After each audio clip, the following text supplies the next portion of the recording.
Hello there, welcome or welcome back to my channel. If you're new here, hello, my name is Samantha and this is my channel where I talk all about books. And today I'm doing another recent reads video. I started doing these in June instead of wrap-ups, but I don't really know what I'm going to do going forward. I'm going back to university soonish and I don't know how things are going to go when I'm there in terms of reading. The whole reason I started doing recent reads videos was so that I could talk about just a few books at a time, like 5 or so. I have 10 books to talk about today. But essentially, we are doing work on my house, so it's been extremely noisy, like so noisy that I haven't been able to film until today. So I have 10 books to talk about. Another reason why I have so many books to talk about is because I took part in the reading rush. And you may have noticed that I didn't post my final vlog. That was for multiple reasons. First of all, my heart was not in it at the end. I find weekly readathons to be slightly stressful because it's a short amount of time, but it's long enough that I get tired of reading every day. And because it's not that long, I just put a weird amount of pressure on myself. And so I found it to be very stressful. And towards the end of the readathon, I just did not want to read. I didn't enjoy reading the things that I was reading, even though I think if I read it at any other time, I would have enjoyed it a lot more. The last vlog was not good. And then also everything that happened surrounding the book club book was just unacceptable. So yes, I decided not to post that vlog. If you don't know what I'm talking about, I will link some Twitter threads down below because it's not my voice that needs to be heard surrounding this topic. So yes, I will direct you elsewhere. I didn't feel like posting that vlog and I don't know if I'll take part in the reading rush going forward, but I do have a lot of books to talk about, so enough with the rambling. Let's just get on with the books. I'm in a bit of a weird mood today because it's quite early. I never really film videos this early. I tend to film a bit later on in the day. And so I'm a bit tired, a bit all over the place, but we're rolling with it. Let's just get on with it. So the first book I want to talk about is one of my favorite books that I've read recently. It was so phenomenal. It was Clap When You Land by Elizabeth Acevedo. This is my second book by her and I loved it so much. I think I preferred this to The Poet X. I still love The Poet X. That was a phenomenal book. This was just next level. So good, and I cannot wait to read With the Fire on High. I actually have the audiobook for that and I'm really excited to listen to it because I know that Elizabeth narrates it herself, so I'm very excited to hear it because I've heard that her narration of audiobooks is amazing. So yes, I need to get to that very soon. If you don't know what this book is about, where have you been? It's been everywhere. This book follows two sisters, Yahaira and Camino. Yahaira lives in New York and Camino lives in the Dominican Republic, and neither of them know about the existence of the other one, but they have the same father and they are brought together when their father dies in a plane crash, and the family secrets come out and it just goes from there. I loved it so much. It was so beautifully written, so impactful, and I loved seeing the women working together and just it was top tier. I loved the exploration of family and grief and the development of the relationships. I don't have any words to describe this book because I just loved it so much. Read this book if you haven't. It's so good. If you couldn't tell, this gets a 5 out of 5 from me. The next book that I read was The Field Guide by Holly Black and Tony Ditterlitzy. This is the first book in the Spiderwick Chronicles. I'm assuming that people know what the Spiderwick Chronicles is, but if you don't, this was turned into a movie in the early 2000s, I think. This book follows 3 siblings who have just moved into a new house and they see some weird creatures and stuff, and one of the children finds a book written by someone called, I think, Arthur Spiderwick, and it details stuff about these magical creatures which live around this house. There's a movie which I saw years ago and that's why I read this book, but we're not getting into the challenges, but yeah, it was for that reason. It was the only reason I picked this book up. This was a really short and fun and quick read. I ended up giving it 3 out of 5 stars just because it wasn't anything super special and I'm not dying to continue on with the series or anything. And also it kind of cut off at a weird point. I think it would make a lot more sense to have all 5 books in one book potentially, because it was really just a very brief introduction to the story. I think I'd have to read the rest of the series to figure that out. It was fun and it was a good start to the story. There are only 5 books in the series and they're all about 100 pages, so I could easily read them, and also there are pictures, so it took me less than an hour to read. So yeah, if you're looking for something fun and some fun nostalgia, maybe pick it up. But yeah, I wouldn't necessarily recommend it. I wouldn't not recommend it. It was a thing that I read. The next book that I read was a very odd one. It was If You Find Me by Emily Murdoch. I bought this book in 2014 and I honestly thought that this was a thriller because the title, If You Find Me, and then the tagline, what happens in the woods stays in the woods, really made it seem like it was a thriller. And and even the description on the back makes it seem like it's a thriller, but it's not. This is like a hard-hitting contemporary that basically follows our main character Carrie, and Carrie and her sister Janessa have lived in the woods with their mother, who is a drug addict, for as long as Carrie can remember. And then one day, Carrie's mother has been gone for quite a while, and these two people show up, and one of them is Carrie's father and takes her away to go and live in his house with his new wife, and his stepdaughter follows her as she kind of adjusts to living life with the rest of society. I forgot to mention that Carrie's sister Janessa also goes with her to live with Carrie's dad, and also Janessa no longer speaks after an event that occurred, and so there is a slight kind of mystery aspect, as we know that Carrie's keeping a secret, and that secret is to do with why Janessa no longer speaks.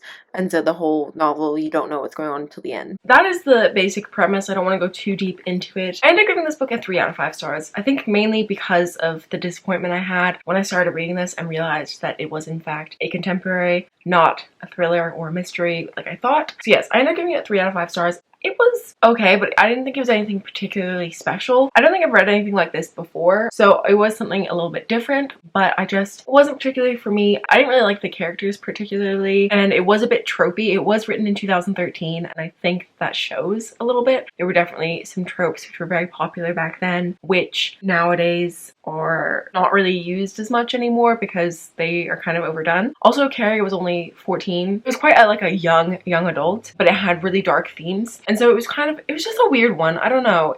There wasn't anything necessarily wrong with it. It just wasn't for me personally. I will say I do think the ending wrapped up a little bit too quickly. There was nothing wrong with it, but it just wasn't anything particularly special or groundbreaking. There are also a lot of triggers for this. In the description, I always put the links to the Goodreads page of these books because I'm not that great at synopsizing books. And also I do put the content warnings, so make sure to check that out. Gave it 3 out of 5 stars. Nothing too special, but not the end of the world. It just wasn't what I was expecting. Ooh. The next book that I read was a reread, and that was The Martian by Andy Weir. I love this book with all of my heart. If you don't know what this book is about, I don't know where you've been, because there's even a movie. Clearly, this is the movie cover. The Martian follows our main character, Mark Watney, who was on a trip to Mars with his crew, and all of a sudden a storm happened and his crew had to leave suddenly. During their escape, Mark is injured and his crew think that he's dead, so they leave, and they leave him behind on Mars. And it's about him trying to survive on Mars until he can be rescued. This book is my everything. I still loved it so much, even the third time around. I gave this book 5 out of 5 stars. It's one of my favorites. The humor in this book can be a tiny bit childish, for sure, but I love this book so much. Mark Watney is such a funny character to read from. This book is also very hopeful and just emotional, and it gets your heart pounding sometimes when you're like, oh my god, what's gonna happen? Obviously, I knew it was gonna happen because it's my third time reading it, but still, I was like, oh my god, I love it. I love it so much. Please read this book. It's so funny. One slight negative about it is that it is very sciencey. There's a lot of chemistry talk in this, so if that's not your vibe, maybe don't read it. But I would still recommend it anyway. I really like the audiobook as well. I love this book so much. So the next 3 books I have to talk about, the first one is actually a reread, but the other 2 are my first time reading them. And that is Percy Jackson and the Lightning Thief, The Sea of Monsters, and The Titan's Curse, all by Rick Riordan. These are the first 3 books in the Percy Jackson series. I originally read this book back in 2015. And I liked it. I ended up giving it a 4.5 back then, but then I never continued on with the series, which was very odd. Upon reread, I actually ended up giving this a 4 out of 5 stars. I gave this a 3 or probably a 3.5. I think 3 was a bit stingy, so yeah, this is probably 3.5. And this is a solid 4, if not a 4.5 out of 5 stars. If you don't know what this series is about, somehow, where have you been? This series has been out for a really long time. This series follows our main character, Percy Jackson, and Percy has always had trouble at school. He's been kicked out of a lot of schools, and weird things always happen to him in his schools. He only ever lasts about a year, and then when he is 11 years old, he discovers that his father is actually a Greek god, and then he ends up going to Camp Half-Blood, which is a camp for demigods, and then it's just full of adventure and fun. I am really enjoying reading this series. This is my first time reading the whole thing. I still have 2 books to go, obviously. I'm having a lot of fun. I really wish I'd read this series when I was younger because I remember learning about the Greek gods and being so fascinated by it, so I think I would have appreciated this so much as a child. Unfortunately, I didn't read it as a child, but I am still really enjoying it as an adult. They are so fun. I will say that in the first two books, I wasn't that keen on like the characters. I was just kind of like whatever. But after reading this book, I am sold, and I really cannot wait to continue on with the rest of the series. But I don't actually own the fifth book. I need to get it from my library, but there's like a 4-week wait for it. I'm like, excuse me, children who are probably reading this, how dare you? Something else that I love about these books is that they were written in the mid-2000s. So there are a lot of references, which I understand because they're like from my childhood. And I tabbed a few and I was like, oh my god, wait, children from this generation are not gonna understand these references. And I was like, oh my god. Like, for example, Percy says, our idea of a splurge was eating out at Burger King and renting a video. And then that just reminded me, like, oh my god, children nowadays are not gonna know what it was like to, like, on a Saturday night, go to the video store with your parents and pick out movies to watch because they're just watching Netflix. And I was like, wow, oh my god, shook. There were also references to like Hilary Duff and Jesse McCartney, and I was like, oh my god.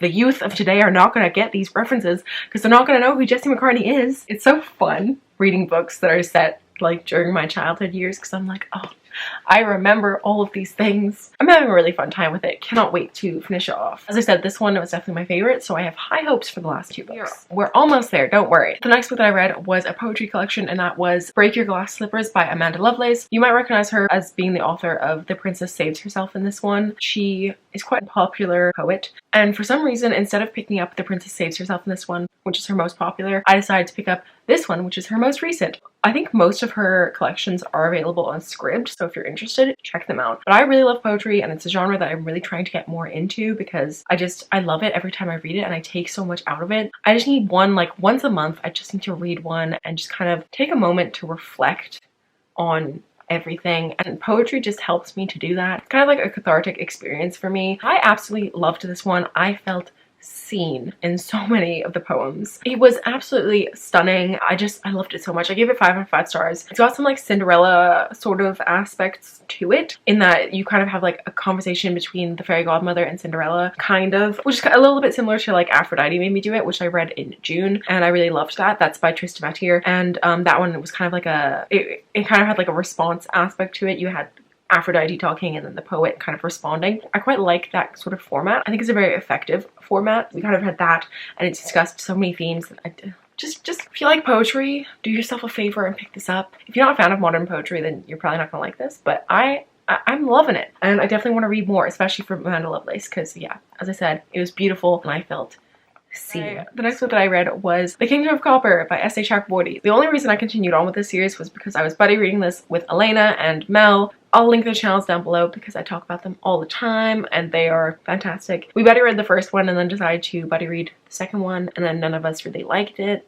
so yeah, that happened. This is the sequel to The City of Brass, and the second book in the David Bad trilogy, which follows our main characters Nari and Ali, and it's set in this world where there are these 6 different Jinn tribes, and it's very political, and there's a lot of hatred within the tribes, and I'm sure you know what it's about because everyone's talking about it. I'm just gonna link the Goodreads page down below because I'm terrible at synopsizing this book. I did not like this sequel very much. I found it to be very boring. I don't really have that much to say about it, and I don't want to sit here and like rant about it because, to be honest, there's nothing that I particularly like hated about the book at all.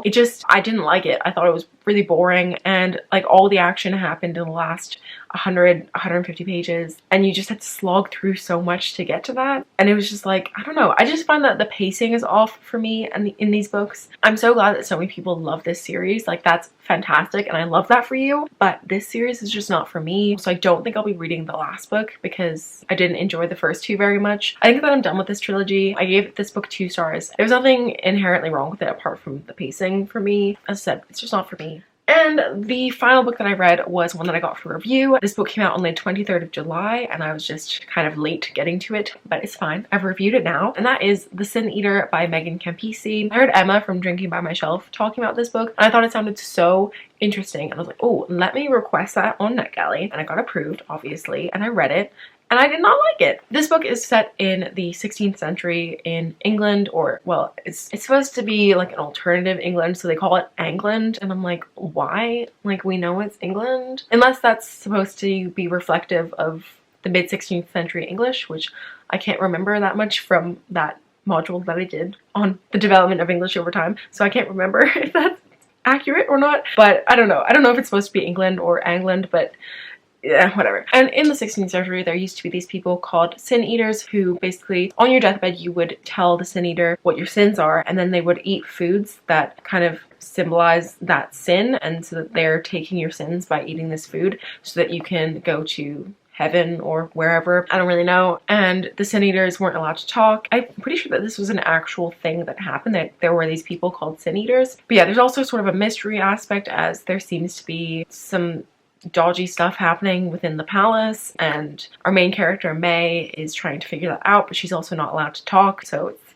quite difficult for her. I really didn't like this book. I thought it was so boring. Also, it was marketed as a fantasy, and this is the second time that this has happened to me where a book has been marketed as a fantasy and it's not. And I'm like, why do you do that? This is a historical fiction with a mystery aspect. It is not a fantasy. There were elements of witchcraft in this, however, it's more like the sort of witchcraft which people still practice today, more so than actual, like, I say actual magic as if magic is real, but you know what I mean, right? Like, it's not like fantastical magic. It's like witchcraft, which people still perform, if you know what I mean. So this being marketed as a fantasy was just not correct, and that was annoying because that's part of the reason why I requested it, because I love fantasy. I thought historical fantasy with a mystery aspect, what could go wrong? So much went wrong. This book was just really boring for me personally. I didn't enjoy the writing style. Also, there were a lot of really gross descriptions in it, which makes sense. The food that had to be eaten was not particularly pleasant, which kind of makes sense because you're absorbing sins, so I guess that would work. It was just not very interesting. I think that the whole aspect of the sin eater profession could have been fleshed out a lot more than it was, and it just wasn't, because there was this emphasis on the mystery, but the mystery was not very good in my opinion, and like I didn't care. So I did end up skimming in the end, and I probably missed some important information, but I just did not care at that point. I just wanted to get it done so I could put my review in. Also, this is kind of a nitpick, but you know I like to nitpick sometimes, and the author used this word mayhap. Mayhap is a genuine word from the mid-16th century, so it's accurate to that time period, which is like fine, like that's cool. The only issue is that the author used this word 95 times, and I'm not exaggerating. I had the ebook, so I just did a quick little search for mayhap, and it appeared 95 times in the book. The book is 300 pages long. She basically used the word mayhap every third page. It was a lot, and mayhap was a very annoying word, and I just found it to be so irritating, because I was like, you could so easily just say maybe or perhaps, but no, mayhap. And it is a word, so that's like fine, whatever, it's a word, but like I would prefer some consistency. Either use more words from the 16th century, or don't use mayhap every 3 pages, please. I ended up giving this book 2 out of 5 stars. I don't want to rant about it anymore. It just was not what I was expecting, and it wasn't very good. It was a very interesting concept, but I don't think it was done particularly well, in my opinion. But I know people like this book, so take my review with a grain of salt. As always, this is my personal opinion. How do you know what's good for me? That's my opinion! If you know, you know. So, I've been talking for a really long time. This is what happens when I read a lot of books. I have to talk for a really long time. But yes, that is all that I have for this video. I've been talking for such a long time. Please let me know what books you've read recently. If you've read any of the ones I talked about, let me know your thoughts down below. I am always interested to know what you think. But yeah, that's all that I have for this video. I hope you liked it. If you did, please give a thumbs up. If you're new here, feel free to subscribe down below. I post videos every Friday, more or less. And yeah, that's all that I have. So I will see you next Friday with another video. Bye! I put my water down on the floor and Mildred came shooting out from under the bed. I was like, Mildred, no!